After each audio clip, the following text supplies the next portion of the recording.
We turn now to the data. Berkeley Research Group has conducted an independent analysis of the 2027 Medicare Advantage Advance Notice. Please welcome Managing Director at BRG, John Barkett.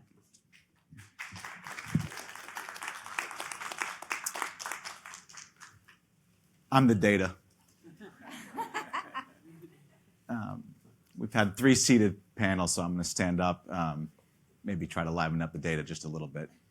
It's a pleasure to be here today. I'm John Barkett, Managing Director at Berkeley Research Group's healthcare policy practice, and we've been working with BMA for a few years now during the advance notice period to quickly and rapidly analyze whatever comes out when the advance notice is published and try to estimate the impact on payments to MA plans, rebates, beneficiaries by running the changes in the advance notice through our model to determine what those impacts will be.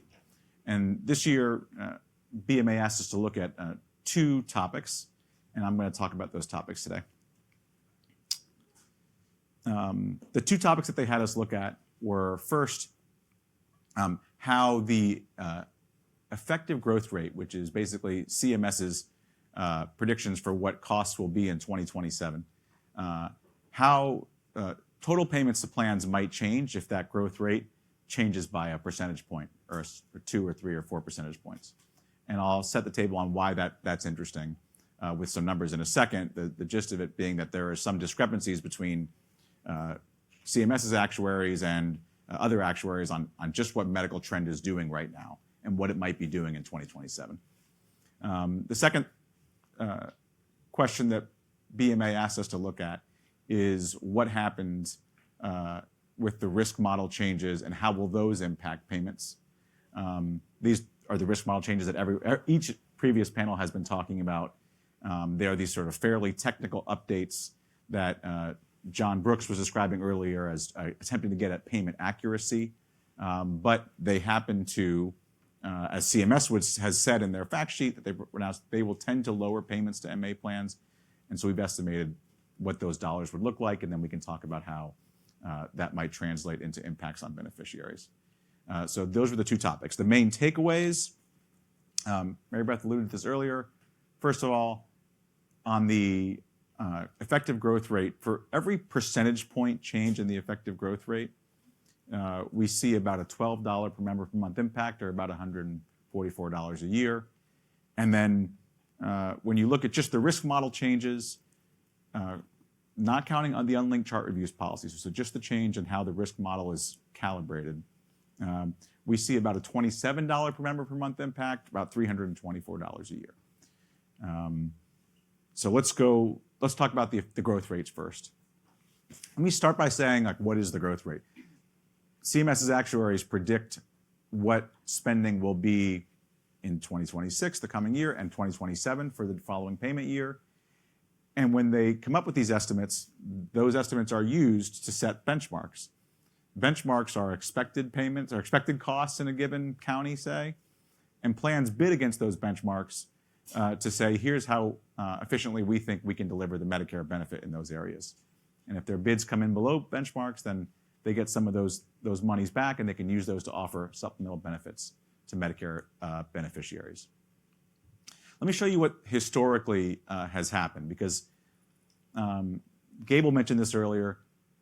What the actuaries do is they look at the first 2 quarters of 2025, in this case it's the previous year, 2025, and they look at medical trend and they say, okay, based on medical trend then, let's predict what costs will be in 2027. And in the advance notice, they publish some numbers on what the growth rate will be. And then when the rate notice comes out, rate announcement comes out, they update based on more data that has come in. And what you see on the chart above me is the difference in the advance notice effective growth rate and the rate announcement effective growth rate. Now, what do you notice about this graph? Most of the years, right, from 2018 through 2 years ago, the difference between proposed and final was sometimes pretty flat, and then sometimes there would be an increase, maybe of 20 or 30%. In 2026, it was a 52% increase. And this was what they would have published, last January and then last April. There was a really big change. And what that speaks to is not really nothing about funniness of the way that CMS's actuaries are doing this. It just speaks to a cost environment that is very high and is being sustained.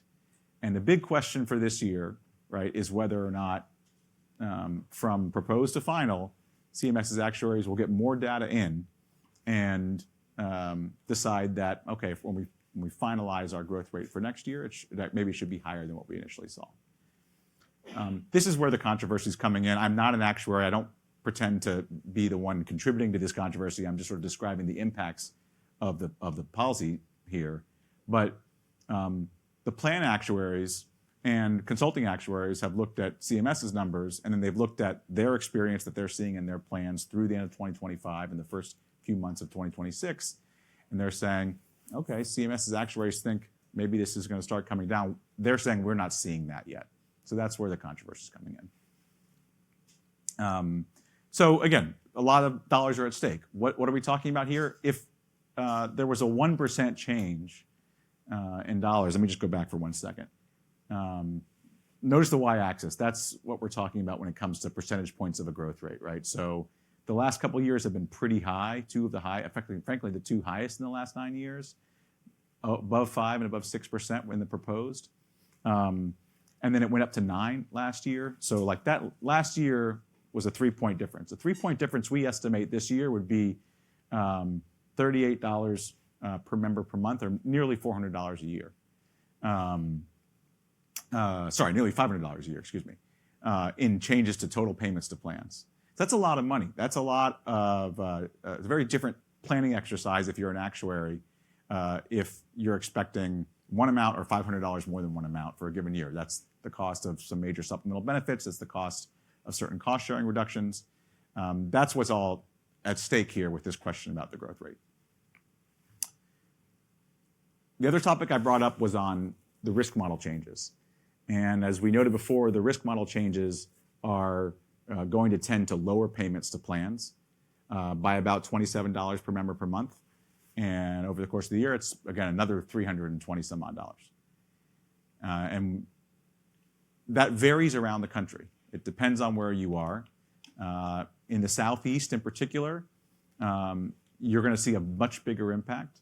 In New England and maybe the northern Midwest, maybe less of an impact. It goes state by state for a couple of reasons. A big one is what types of plans make up the MA market in your state. I'll show you what I mean by that. Next slide. When we looked at the various types of plans, one thing we saw was many plans were the same, but when we looked at dual eligible plans, fully dual eligible plans, we saw that there was much less of an impact on the risk scores of people in that plan based on the new models. And when we looked at local HMOs that are in CSNPs, chronic special needs plans, we saw that actually was a much higher impact. Frankly, we have we're still sort of debating hypotheses as to why that is. The model sort of spits out the impact, but doesn't necessarily tell you right away, what's going on there. But it has to do with the differences in how health and risk factors present in those different populations. So I'll just conclude by saying that, that there's a lot at stake here. That between the effective growth rate and the risk model changes, we could see a pretty big swing in what plans would be paid in the rate announcement. And that swing could be the difference between very modest, stable benefits in one year to the next, plans remaining in the same markets, and plan exits or benefit cuts. And some of this is up to CMS, some of this isn't. The growth rate, I think the actuaries, they take a look at the numbers, they do their best job. And we've seen some bigger swings in recent years. And so there may be more volatility there. With respect to the risk model changes, those are decisions that CMS is making. And you heard the CMS leadership up here earlier trying to explain what they're going at, what they're trying to get at. And so there's really a lot at stake, and a lot of beneficiaries are going to either feel impact or not based on the decisions that they make. So that's the data. I appreciate your time today. I'll look forward to the next conversation. We're going to get a little more into the technical stuff, and I'm looking forward to it. Thank you very much.